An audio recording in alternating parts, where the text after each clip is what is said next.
Para que serve a ação de habilitação? Essa é a nossa pergunta. Meu nome é Magno Federico Gomes, sou professor da Escola Superior Dom Helder Câmara e da PUC Minas, de Processo Civil, e hoje é dia 2/6/2020 e nós vamos apresentar um procedimento especial de jurisdição contenciosa da habilitação.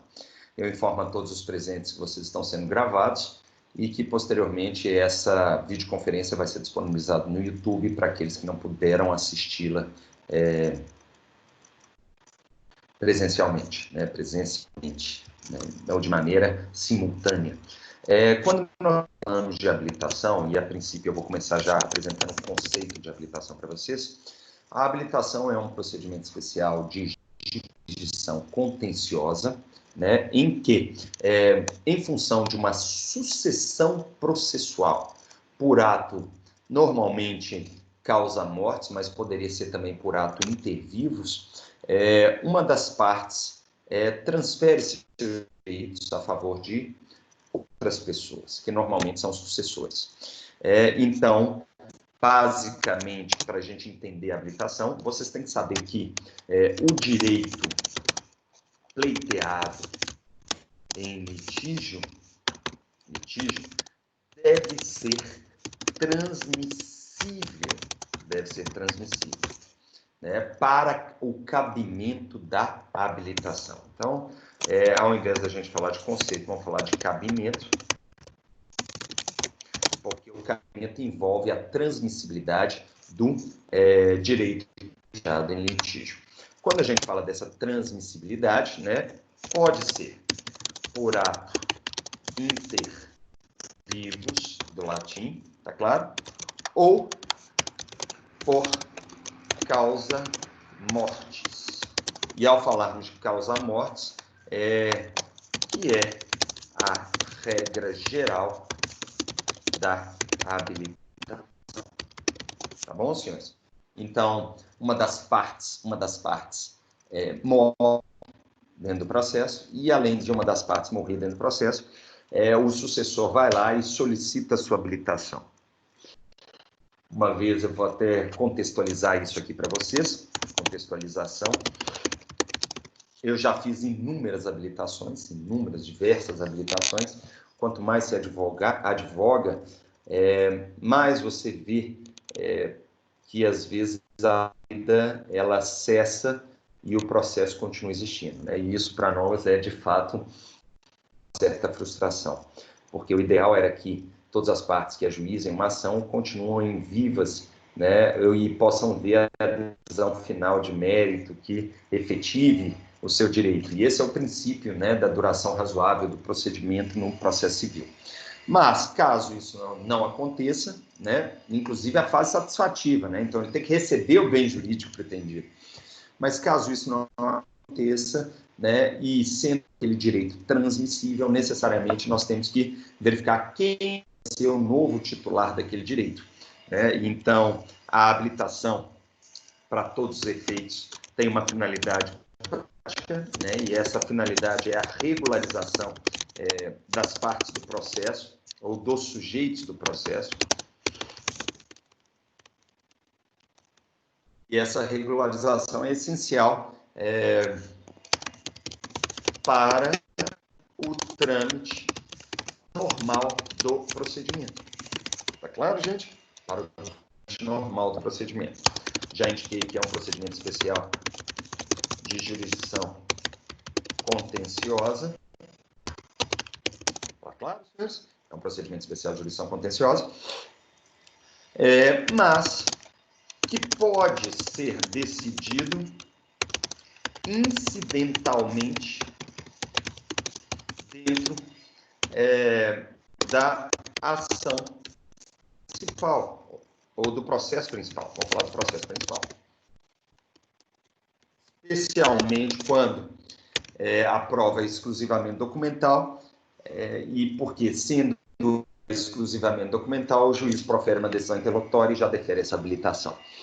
Tá claro, gente? Então, dito isso, eu vou dar vários exemplos para vocês. É muito comum em ações que nós temos na Justiça Federal, que tem vários idosos, que as partes vêm falecer dentro do processo, né? Eu mesmo tive uma no ano passado, que nós estávamos brigando com a INSS para efeitos de expedição do precatório, é uma ação grande, que o precatório é, inclusive, para ser pago nesse ano, que conseguimos apresentá-lo até o dia 1º de julho do ano passado. E aí, agora, durante a fase de discussão sobre a liquidação de sentença da parte controvertida com relação ao precatório, porque expediu um precatório em controvérsia, e a parte controversa está sendo discutida em fase de liquidação da sentença. E na liquidação, o INSS atravessou uma petição e falou, olha, a titular do crédito faleceu. Já consta a certidão de óbito aqui, né, e o pensionamento exclusivo ao seu cônjuge. Então, o próprio INSS informou nos autos que uma das partes autoras tinha falecido. E nós mesmos não sabíamos. Então, nós vimos essa petição dentro dos autos do processo, nós entramos em contato com o cliente, e aí o cliente falou, ela morreu. A esposa morreu e deixou viúvo. Então, como a esposa morreu e deixou viúvo, nós temos inúmeros direitos a serem pleiteados aqui. E entre esses inúmeros direitos, nós temos o quê? Os 50% do precatório. O precatório em controvérsia, não me falha a memória, é 250 mil. Então, tirando os honorários aí, nós estamos falando de uns 100 mil para cada uma das partes, né? Então, isso aí nós vamos ter que regularizar agora, inclusive dentro do precatório, que está lá apresentado no Tribunal Regional Federal. Tá bom, senhores? Então, essa seria uma modalidade de contextualização. Da outra, né? E esse outro exemplo seria era uma ação de reivindicação de posse, não, reivindicatória de propriedade, perdão, não era possessória, não. E numa ação reivindicatória, o pai do cliente não apareceu no escritório, réu na ação. Ele era réu na ação. E o processo estava concluso há anos, né? Concluso há anos, já tinha 2 anos concluso, e aí já não sabia para quê.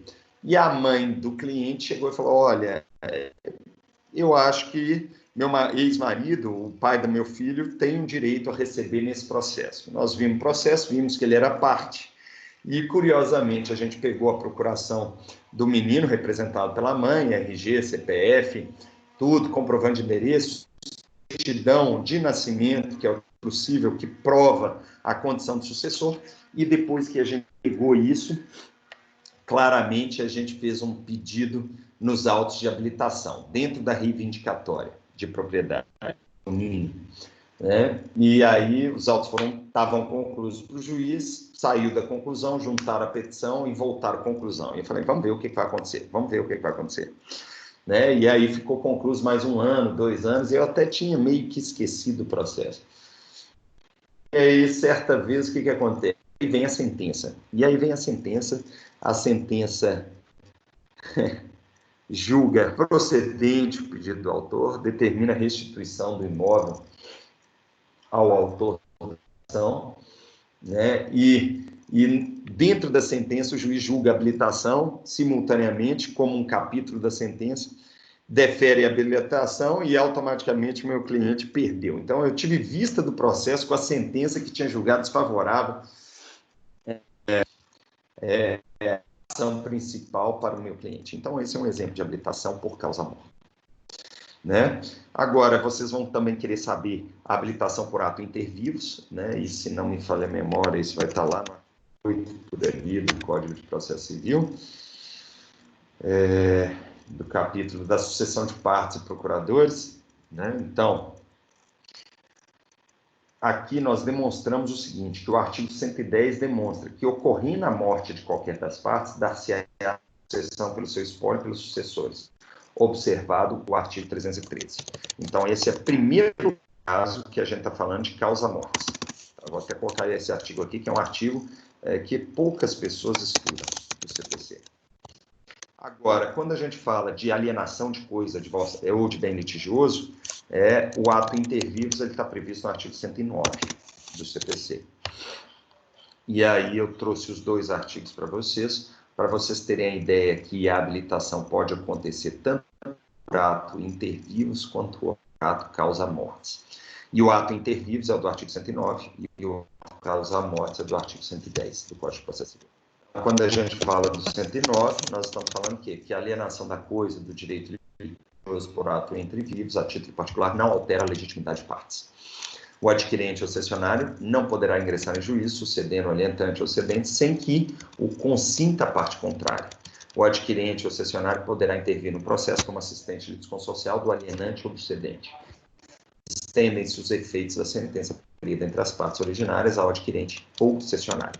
Então, o que estou mostrando para vocês? Pode ocorrer a habilitação de alguém que comprou a coisa litigiosa. E eu já vi casos disso acontecer, tá, em ações de uso-campeão. A ação de uso-campeão demora anos mesmo. E durante uma ação de uso-campeão, o possuidor que nos procurou para ajuizar a ação de uso-campeão, ele vendeu a posse. E como já existia a ação de uso-campeão em curso, que ele já tinha advogado, ele cobrou um valor maior em função da valorização do direito de posse. Claro? E aí, dentro da ação de uso-campeão, nós éramos autores da ação de uso-campeão, nós juntamos a promessa de compra e venda da posse, ou a cessão de direitos da posse, e pedimos a habilitação do adquirente da posse como autor na ação de uso-campeão. O juiz intimou a parte contrária para se manifestar sobre isso, e, curiosamente, a parte aceitou. Na hora que a parte contrária aceitou, falando, bem, para mim é indiferente se a uso-campeão é do autor X ou do autor Y, que defira a habilitação. O juiz deferiu a habilitação, mandou os autos para o cartório distribuidor para alteração de partes e retirou o antigo autor. Agora, vocês têm que saber que essa alienação de coisa litigiosa, em regra geral, ela não altera a legitimidade ativa, né? Mas o adquirente ele pode intervir na condição de assistente litisconsorcial, que é aquela previsão do artigo 124, porque nós teríamos uma hipótese de litisconsórcio facultativo, mas unitário. E por que unitário? Porque a coisa julgada que vai ser proferida dentro da decisão, dentro do processo principal, ela vai produzir efeitos em face desse litisconsorte facultativo unitário, tá? Porque ele detinha a condição de assistente litisconsorcial. Então, ele pode intervir no processo como assistente, caso a outra parte não concorde com a substituição, né? Se houver consentimento, ocorre a habilitação, tá? Se não tiver consentimento, aí o adquirente pode intervir na condição de assistente litisconsorcial. Pode ser por ato inter vivos, e aí eu vou escrever aqui, com consentimento da contraparte, ou por ato causa-mortes, que é a regra geral da habilitação, e nesse caso dispensa-se o consentimento da contraparte. Dito isso, senhores, vamos para frente, e ao falarmos ainda desses dispositivos, eu vou indicar para vocês o seguinte, tá? Vamos entrar no procedimento.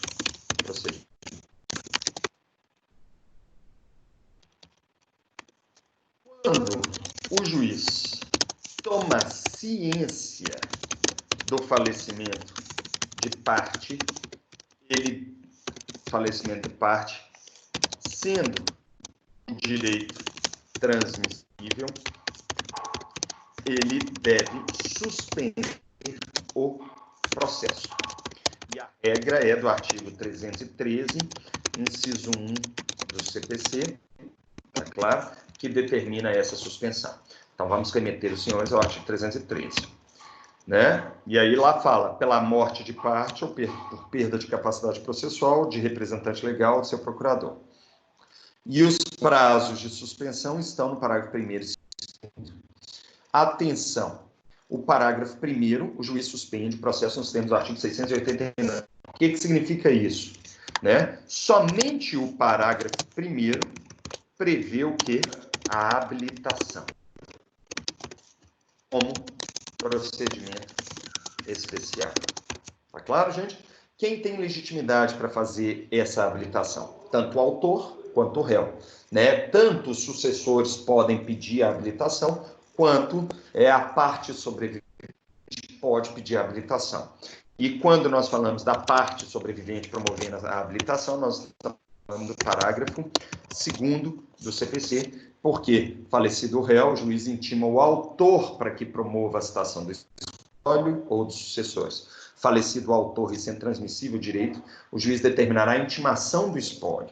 E aí são aqueles casos de suspensão e como vai processar o procedimento. Tá claro? Então, primeiro suspende o procedimento, tá? Porque ele verificou a transmissibilidade do direito. Saliento para vocês, e aí eu vou voltar aqui. Eu falei aqui da regra geral. Né? Cadê onde que eu falei da transmissibilidade? Né? Tá.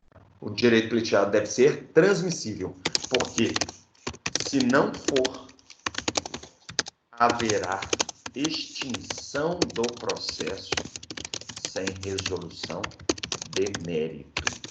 Então, a habilitação só cabe para direitos transmissíveis. E aí eu menciono a vocês o artigo 485, que prevê a extinção de processo por morte de parte, quando for intransmissível o direito pleiteado no litígio. E esse é o inciso 9 do CPC. Tá claro, gente? Então, mostrei para vocês a habilitação, e aí fiz a contextualização e estamos nos procedimentos. E aí eu chamo a atenção de vocês dos artigos, que são artigos 687, 15, que fala da habilitação. 2. Previsão normativa. Artigos 687 e seguintes do CPC, que nos remete até o artigo 692. Tá bom, gente? Então, essa é a previsão normativa. Quando a gente fala da previsão normativa, eu vou fazer uma análise aqui para vocês. Né? Primeiro, cabimento, artigo 687 do CPC. Já está explicado. A habilitação ocorre por falecimento de qualquer das partes interessadas houverem de suceder-lhe dentro do processo. Já mostrei também a habilitação excepcional, né, por ato intervivos. Então, vamos mostrar aqui, vamos inverter. Pode ser por ato por causa morte, que é a regra geral, pode ser por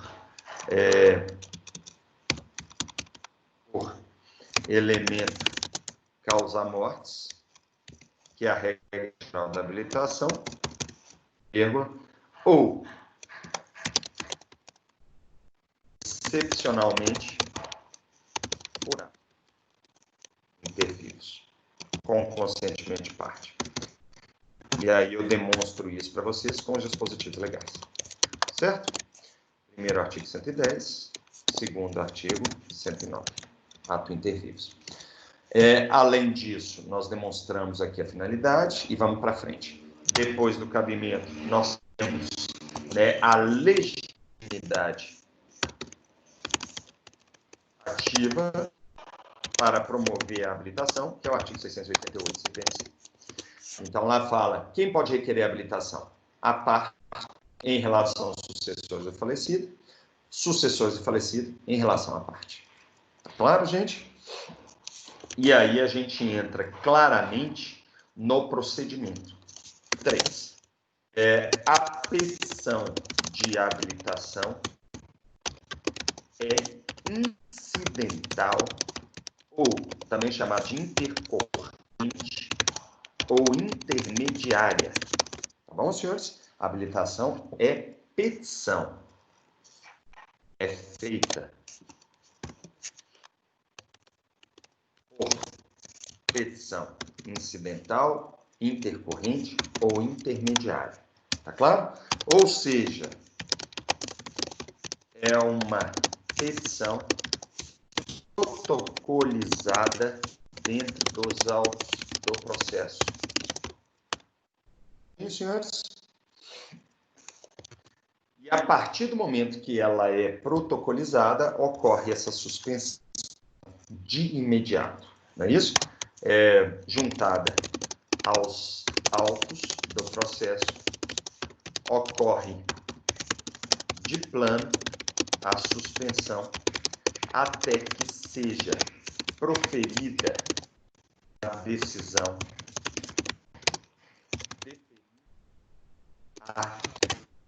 habilitação, tá? Quando o processo voltará a tramitar. Tá claro, gente? Então, muitíssima atenção, né? Essa é a previsão do artigo 689 do CPC. Então, a habilitação pode ser feita, inclusive, em grau de recurso. Inclusive, em fase recursal. Tá bom, gente? Tem que ainda demonstrar para vocês o procedimento. Aí, ao falarmos do procedimento, nós temos o quê? O procedimento especial está no artigo 190 do CPC, né, que ocorre uma citação, não é bem uma citação, a gente fala de citação, mas é uma intimação, não é isso? Uma citação das partes sobreviventes se manifestarem para se manifestarem sobre o pedido de habilitação no prazo de 5 dias úteis. Tá claro, gente? Então, você cita, né? E essa citação, ela se dá, em regra geral, na pessoa do advogado, constituído, salvo que a parte não tiver advogado. Os casos da parte que não tem advogado, obviamente, são os revéis, né? A parte revel, né? Em função da revelia. Ele foi citado no processo de conhecimento, mas permaneceu revel. Né? E aí, o que nós temos? Nesse caso, obviamente, deverá ser pessoal. Tá bom, gente? E aí, o que nós temos? Nós temos que essas partes sobreviventes poderão contestar o pedido, e eu volto a falar que eu já sanei essa dúvida, que seria uma impugnação à pretensão de habilitação, é isso, e depois de feito isso, os autos são conclusos para a decisão. Tá claro, gente? Então, nós temos esse é o procedimento. E aí eu chamo a atenção para vocês dos 5. A habilitação pode ser incidental, né? Porque se houver prova documental da condição de sucessor da parte, o juiz vai deferi-la por decisão interlocutória,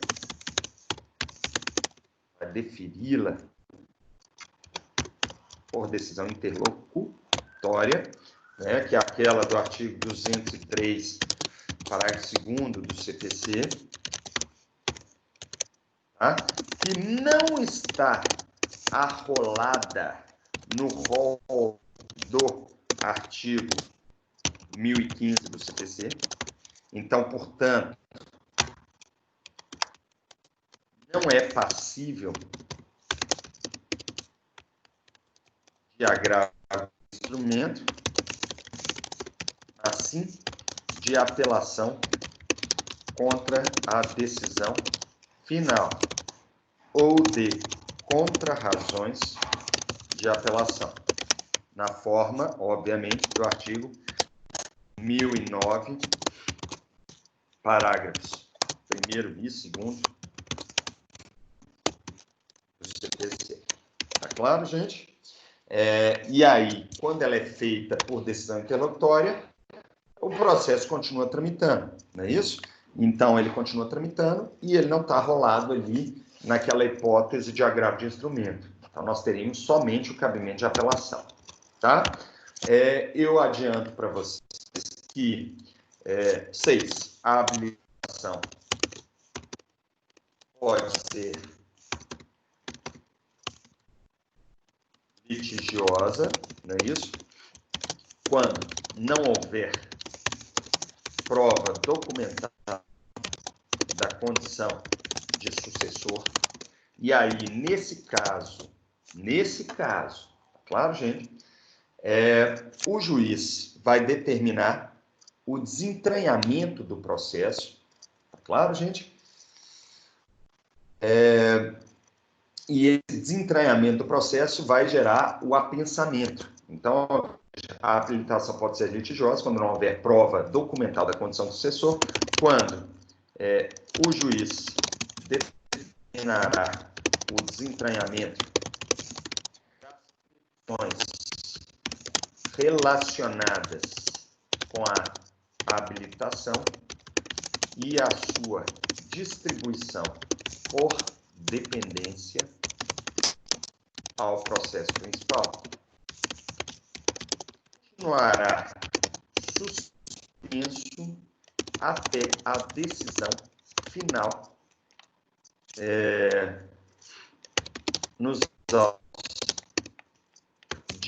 nos autos apensados de habilitação. Então, o que eu estou mostrando aqui para vocês é isso, senhores, né? Primeiro, em regra geral, a habilitação é incidental. E esse é o artigo 689 da CPC, né? Com o procedimento. Então, você começa com ele nos autos do processo, suspende o processo, o juiz incita as partes contrárias para se manifestarem no prazo de 5 dias. Depois que ele se manifestar, os autos vão para a decisão imediata, né? Então, nós temos os artigos 689 e 691, primeira parte, que é a habilitação incidental. Agora, quando a gente fala da habilitação litigiosa, a habilitação litigiosa, ela tramita em apenso, porque ela começa nos autos principais, e aí, na segunda parte do artigo 691, tá, Joyce? Na segunda parte, olha aqui, o juiz decidirá o pedido de habilitação imediatamente, salvo se este for impugnado e houver necessidade de ilação probatória diversa da documental.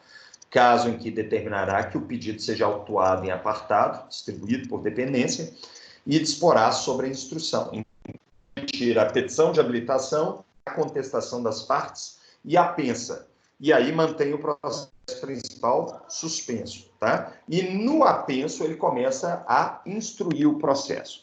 E eu já vi casos de habilitação em que houve necessidade, inclusive, de realização de exame de DNA na habilitação.